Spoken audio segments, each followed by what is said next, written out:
del sacrificio de su único Hijo. Es decir, que el Padre nos devuelve la semejanza con Cristo, la perfección con que fuimos creados originalmente. Adán y Eva eran perfectos, pero cayeron. Y en la caída hubo muerte espiritual. Y en esa muerte espiritual todos nosotros estábamos imposibilitados de obtener salvación. Todos nosotros. Pero el Padre, y pido perdón porque olvidé hace 8 días hablar de esto, el Padre soberanamente decide salvarnos. Pero para ello era necesario que recurriese a la expiación. Es decir, que el Padre soberanamente decide que Él quita la culpa de un individuo y se la pasa a otro. Pero no solamente quita la culpa, sino que ese individuo, que para los efectos de Israel era un macho cabrío, debía ser sacrificado como expiación.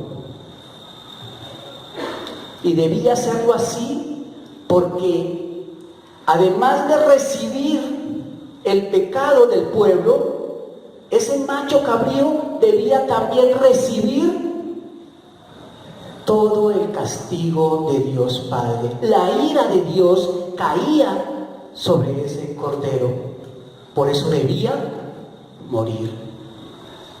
Hoy nosotros hicimos memoria de esto. Porque la paga del pecado es muerte. 1500 años en una práctica interminable. Año tras año, siempre haciendo el mismo ejercicio de expiación. El sumo sacerdote cargaba en un macho cabrío el pecado de todo el pueblo, pero tenía que morir para hacer propiciación. Todos nosotros sabemos esto, lo hemos celebrado cada primer día de la semana. El Padre carga en el Hijo el pecado de todos nosotros, pero el Hijo debe también cargar con esa copa. Getsemaní nos habla de esa copa. Esa copa es estar recibiendo toda la ira de Dios. La paga de nuestro pecado fue sobre Él, porque la paga del pecado es muerte. Eso hizo el Padre. Cristo es el Cordero de Dios que quita el pecado del mundo. Y vimos cómo también el Hijo, el Cordero de Dios, tiene un propósito. Nos detuvimos en esto, porque aún permanecemos en esto. Él nos compra, eso habla de redención. Él nos compra con su sangre. Ya no nos pertenecemos, eso entonamos en la última estrofa del último cántico. Él nos compró con su sangre, ya no nos pertenecemos. Y hay un proceso para la iglesia: evangelización, hacer discípulos, identificar, llevarlos hasta conocimiento de Cristo, y edificación, enseñándoles que guarden todas las cosas que Él nos ha mandado. Pero también Él tenía el propósito de actuar como nuestro abogado defensor, de glorificar al Hijo de Cristo, al cuerpo de Cristo, a la iglesia. Cuando Él venga, Él nos llevará junto con Él. Nosotros no iremos, no es en nuestras fuerzas. Él vendrá y Él nos tomará. Eso dice la palabra. Y Él nos hará perfectos a semejanza de Él. Eso es glorificación. Pero también tiene propósito, porque así le decidió el Padre, de juzgar a todos los hijos de Dios ante el tribunal de Cristo. pero a todos los enemigos de Dios ante el gran trono blanco. Y después de esto, nuevos cielos y nueva tierra. El consumado de la cruz hasta la eternidad. Miren, aquí todavía está el consumado de la cruz. Ya no hay muerte, ya no hay enfermedad, ya no hay lágrimas, ya no hay dolor. Eternamente con Él. Pero hemos dejado de últimas hablar, no porque no sea más importante, sino porque este es el orden establecido en las Escrituras. Hablar de la tercera persona de la triunidad de Dios y cómo esta tercera persona obra en favor de nosotros. Tenemos que decir que la triunidad de Dios está presente siempre en todas las Escrituras. De hecho, Él las trae desde Génesis 1:2, y el Espíritu de Jehová se movía sobre la faz de las aguas. Y ese Espíritu, el Espíritu Santo, viene a nosotros de dos maneras. Uno, porque el Padre lo pone en nosotros. Ya vimos Ezequiel 36:27, ¿se acuerdan que lo estuvimos viendo la vez pasada? Dijimos que el propósito del Padre es que el Espíritu Santo haga o permita que nosotros andemos en sus estatutos, que nosotros guardemos sus preceptos, pero también que nosotros los pongamos por obra. Y aparte de eso, el Espíritu Santo es enviado por el Hijo. Vamos a Juan 16 y vemos esto. Nos quedamos en este pasaje para poder ver, apreciar esta preciosa escritura. Juan 16, versículo 7. Dice el Señor Jesucristo: pero yo os digo la verdad, os conviene que yo me vaya, porque si no me fuera, el Consolador no vendría a vosotros, mas si me fuere, yo lo enviaré. O sea que el Espíritu Santo viene por acción del Padre, pero también por acción del Hijo. Podríamos pensar nosotros que viene con el poder del Padre y con el poder del Hijo, entendiendo que el Espíritu Santo es el instrumento que Dios el Padre utilizó para hablar del plan perfecto de salvación. Todos los hombres que escribieron la santa palabra fueron inspirados por el Espíritu Santo, guiados por el Espíritu Santo para traer una palabra, un libro que fue escrito durante 1600 años por más de 40 autores, sin error, 3 idiomas, hebreo, arameo y griego, y no presenta ningún error. Maravillosa palabra de Dios, y todo obra del Espíritu Santo. Vamos a primera de Pedro 10, capítulo 1, versículo 10, para que nos maravillemos de esto que hace el Espíritu Santo en favor de nosotros. Los profetas que profetizaron de la gracia destinada a vosotros inquirieron y diligentemente indagaron acerca de esta salvación, escudriñando qué persona y qué tiempo indicaba el Espíritu de Cristo que estaba en ellos, el cual anunciaba de antemano los sufrimientos de Cristo y las glorias que vendrían tras ellos. A estos se les reveló que no para sí mismos, sino para nosotros administraban las cosas que ahora os son anunciadas por los que os han predicado el Evangelio por el Espíritu Santo enviado del cielo. Hasta ahí. El Espíritu Santo también nosotros conocemos que actúa como un sello que garantiza eternamente nuestra salvación, nuestra santificación, pero también nuestra posterior glorificación. Qué preciosura como el Padre tiene cuidado de nosotros. Pero el Espíritu Santo, volvamos a Juan, capítulo 16. Pero el Espíritu Santo tiene propósitos en nuestras vidas. Y el primer propósito que está dado en Juan 16:8 es anunciado por el Señor Jesucristo. Y cuando Él venga, convencerá al mundo de justicia, de pecado y de juicio. Ese es ministerio del Espíritu Santo: convencer al mundo de pecado, de justicia y de juicio. Si tú hoy no has reconocido tu pecado, ese es el actuar del Espíritu Santo en tu vida. Permite que hoy, en este momento, este es el tiempo de salvación, tú puedas entender hasta dónde has ofendido a un Dios perfecto que se dio en muerte de cruz y que solamente busca reconciliarte contigo, con el Padre, para devolver la perfección que se perdió en Edén. Esa es la invitación que hoy hace el Espíritu Santo.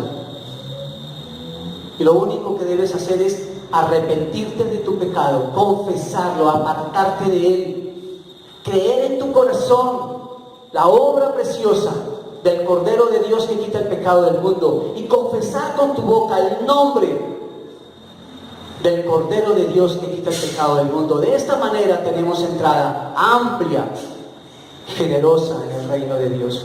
No tienes que hacer más nada. No es por tus obras ni es por tu comportamiento, como lo estaremos viendo. También el Espíritu Santo tiene un propósito: glorificar al Hijo. Y lo hace de dos maneras: siendo guía, enseña, recuerda y hace que pongamos por obra la palabra de Dios. Así lo leímos en Ezequiel. Pero tú puedes leerlo aquí también en el capítulo 16, versículo 13. Pero cuando venga el Espíritu de verdad, Él os guiará a toda verdad, porque no hablará por su propia cuenta, sino que hablará todo lo que oyere, y os hará saber las cosas que habrán de venir. Él me glorificará, porque tomará de lo mío y os lo hará saber. Todo lo que tiene el Padre es mío, y por eso dije que tomará de lo mío y os lo hará saber. Esta predicación, el poder abrir las Escrituras, es posible para nosotros únicamente porque el poder del Espíritu Santo nos permite, nos guía, nos enseña y nos recuerda y nos muestra la preciosa palabra, nos permite entender. Él ilumina nuestra mente y Él la escribe en las tablas, no de piedra, sino de carne, de nuestro corazón. Pero también el Espíritu Santo glorifica al Hijo cuando Él forma el carácter de Cristo en cada uno de nosotros. Ese es el trabajo del Espíritu Santo, que conocemos nosotros como santificación o edificación, que debemos transitar nosotros. Algunos de nuestros hermanos hace un domingo atrás entraron a las aguas cumpliendo el primero y el segundo propósito del Hijo: ser discípulos y ser bautizados. Pero falta un tercer proceso: enseñándoles que guarden. Eso es lo que hace el Espíritu Santo, enseñándoles que guarden, que se llama santificación o madurez espiritual. Vamos a Juan 17:3, por favor. Ahí enseguida, una hojita. Esta es la obra del Espíritu Santo. Juan 17:3. Y esta es la vida eterna, que te conozcan a ti, el único Dios verdadero, y a Jesucristo, a quien has enviado. Toda la vida que nos quede en esta tierra y toda la vida eterna no será suficiente para conocer la perfección de Dios Padre, de Dios Hijo y de Dios Espíritu Santo. Siempre estaremos conociendo las grandezas y la maravilla de Dios. Ahora solamente podemos sobrellevar esto, pero en la eternidad Él mismo nos dirá de sus perfecciones. Así lo manifiesta el libro de Apocalipsis, y yo lo creo. Pero también el Espíritu Santo tiene otro tercer propósito: entregar el poder que Dios el Padre envía, que Dios el Hijo nos da. Pero además de eso, Él trae dones espirituales, uno o más dones espirituales, que reparte como Él quiere. porque todo creyente necesita del poder y de los dones para poder ser testigos del amor de la Trinidad de Dios, para poder ser testigos de lo que Él hizo por nosotros. Y entonces se va a dar tal como dice en Hechos: pero recibiréis poder cuando haya venido sobre vosotros el Espíritu Santo, y me seréis testigos. Es toda la iglesia, en Jerusalén, en toda Judea, en Samaria y hasta lo último de la tierra. Y eso es lo que está haciendo hoy la obra del Espíritu Santo en el mundo, hasta lo último de la tierra. Cuando oramos, siempre pedimos al Padre que nos envíe el Espíritu Santo, que el Espíritu Santo guíe. Pero Él hace más que guiar. Digamos, Él da el valor, da la entrega, da la confianza, da el conocimiento, da la habilidad, da la diligencia, da la autoridad, para que nosotros como creyentes podamos cumplir con el mandato de nuestro Señor Jesucristo: ir y hacer discípulos, ir y bautizarlos, ir y enseñarles. Eso es lo que hace el Espíritu Santo. Eso lo conocemos nosotros en la palabra de Dios como denuedo. El denuedo que tanto pedimos es el Espíritu Santo obrando a través de un ser como nosotros, que veníamos muertos en nuestros delitos, pero que ahora tenemos vida y vida en abundancia, porque así le plació al Padre. Ahora nosotros somos los instrumentos, los siervos de Dios, para hablar a aquel que está necesitado, a aquel que está angustiado. Hay una parte de la palabra, maravillosa parte. Vamos a Colosenses, que te puede mostrar todo esto que hemos visto. Versículo 27 al 29. Estamos hablando de que hubo un misterio, algo oculto, pero que ahora ha sido revelado. Y dice: a quienes Dios quiso dar a conocer las riquezas de la gloria de este misterio entre los gentiles, que es Cristo Jesús en vosotros, esperanza de gloria, a quien anunciamos, amonestando a todo hombre y enseñando a todo hombre en toda sabiduría, a fin de presentar perfecto en Cristo Jesús a todo hombre. Y Pablo dice: para lo cual también trabajo, luchando según la potencia de Él, es decir, de Cristo, que actúa poderosamente en mí, es decir, el Espíritu Santo. ¿Sí lo entendemos de esa manera?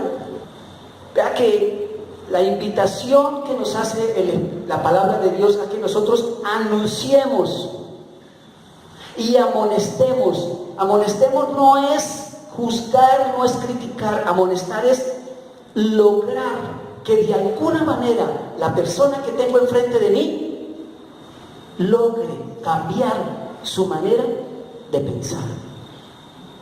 Yo no lo puedo hacer, pero el Espíritu Santo que mora en mí sí lo puede hacer. Entonces yo invito a mi congregación a que podamos leer este versículo 29 poniendo nuestro nombre: para lo cual también yo, pon tu nombre ahí, trabajo luchando según la potencia de Cristo que actúa poderosamente en mí. Eso es lo que debemos hacer. Eso es lo que nos pide Dios a nosotros como iglesia. Estábamos en un propósito de hacer un marco de la salvación. Ya hablamos de lo principal, de la soberanía de Dios y la manera como el amor de Dios se muestra para con nosotros en el propósito del Padre, en el propósito del Hijo y en el propósito del Espíritu Santo. Pero ahí hace falta una parte. ¿Se acuerdan qué parte hace falta? No me he hecho entender bien. ¿Cuál? Claro, díganlo. Si no lo pueden decir los varones, alguien que conteste. ¿Qué hace falta? Varones, ¿qué hace falta? santificación, edificación, enseñándoles que guarden todas las cosas. Pregunta, porque de pronto es que no hemos entendido. ¿Ya tú conoces todas las cosas que el Señor Jesucristo ha mandado? Alguien que pueda decir, sí, yo ya la conozco toda. Creo que ninguno. Y yo te pregunto, ¿cómo pretendes obedecer a Dios si tú no conoces toda la verdad? Si tú no conoces todo lo que Él quiere que tú hagas. Ahora yo te pregunto, ¿cómo pretendes que con mi servicio yo pueda dar gloria a Dios si no estoy haciendo conforme a la voluntad de lo que Él nos mandó? Él dice, enseñándoles que guarden todas las cosas que yo os he mandado. Mire, yo estoy con vosotros todos los días hasta el fin. Él está en medio de nosotros, no solamente acompañándonos, sino mirando lo que nosotros estamos haciendo como iglesia. Entonces tenemos que ver este proceso de la santificación, que completa de una manera, digamos, lógica para nosotros todo el plan de salvación de Dios. Ya sabemos que este marco que estamos haciendo puede ser cambiado de acuerdo a la intimidad que tú tengas con el Espíritu Santo. Y puedes corregir lo que tú quieras desde que te línees, te guíes por la única regla de fe y conducta que es la palabra de Dios. El Espíritu Santo puede hablarte a ti y te puede mostrar un marco más bonito. Eso me enseñaba mi hermano Robeiro. Uno puede hacer muchos marcos, pero cada vez puede hacerlo mejor. Este marco que hemos hecho hoy puede quedar mucho mejor. ¿Sabes cuándo? Cuando tú tengas una mayor intimidad con el Rey, y el Espíritu Santo te llevará a hacerlo más precioso.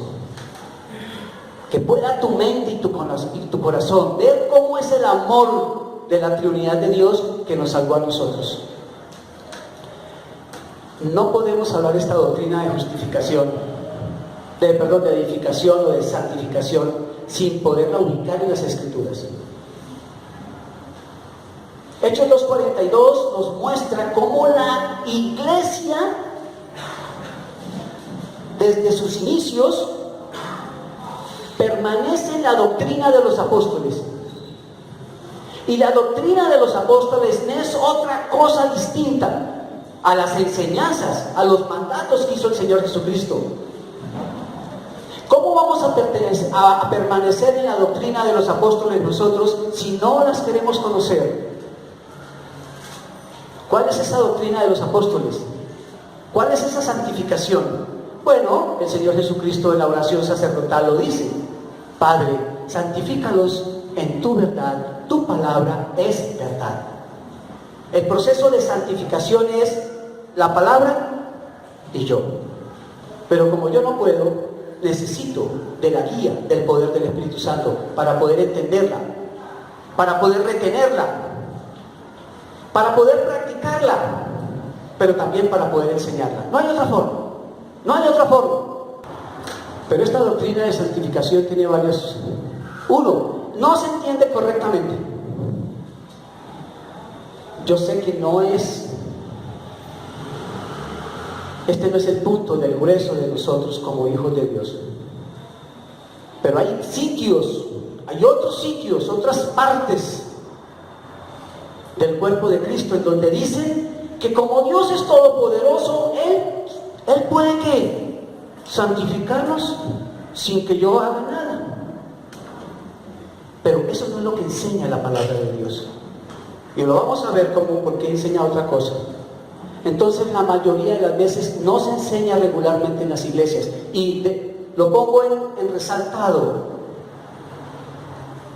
Ningún creyente la usa, incluido yo. Porque es que es duro. Crecer duele. No es fácil. Es un proceso largo. Nunca se acaba en esta tierra. y yo debo transitar por él.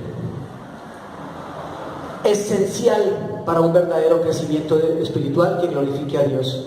La doctrina de santificación es esencial. Este es un punto que te puede ayudar a ti. Y más si lleva muchos años conociendo del Señor Jesucristo. Y con autoridad te lo digo.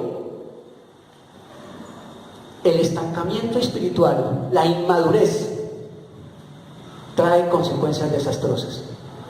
Hace poco tiempo, nuestro hermano Jairo Gallo dijo aquí que conoció de un testimonio, un hombre que en la iglesia era un verdadero hombre para imitar.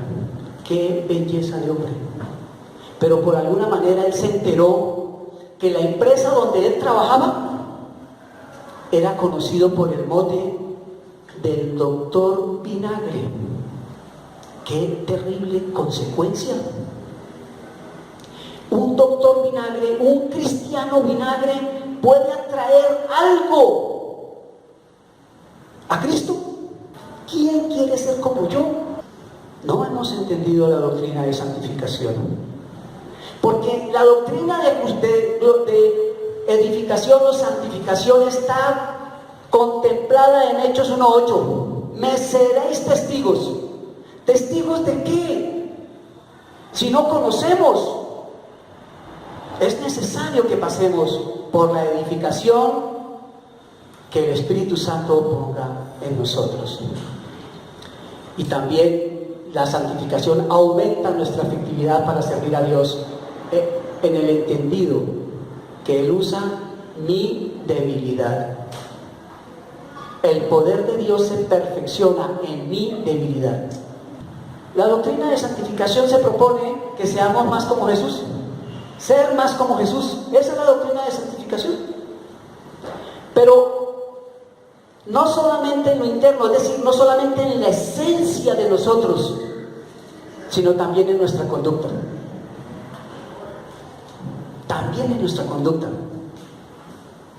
No tiene sentido lo que nos decía el hermano Jairo. Hombres que conocen a Cristo, que abren las escrituras en el local bíblico, pero que en la casa maltratan a sus hijos o a sus esposas. En su empresa maltratan a sus hijos, a sus empleados. En el comercio hacen trucos con las facturas. Al Estado no le cumplen las obligaciones. Eso no tiene sentido. Eso no da gloria a Dios. Eso no da un buen nombre a nuestro Señor Jesucristo. No solamente es lo externo. Esto le decía el Señor Jesucristo a los fariseos: sepulcros blanqueados. Creyentes como sepulcros blanqueados, no tiene sentido. Antes de seguir, yo quiero tomar un tiempo para decirles esto.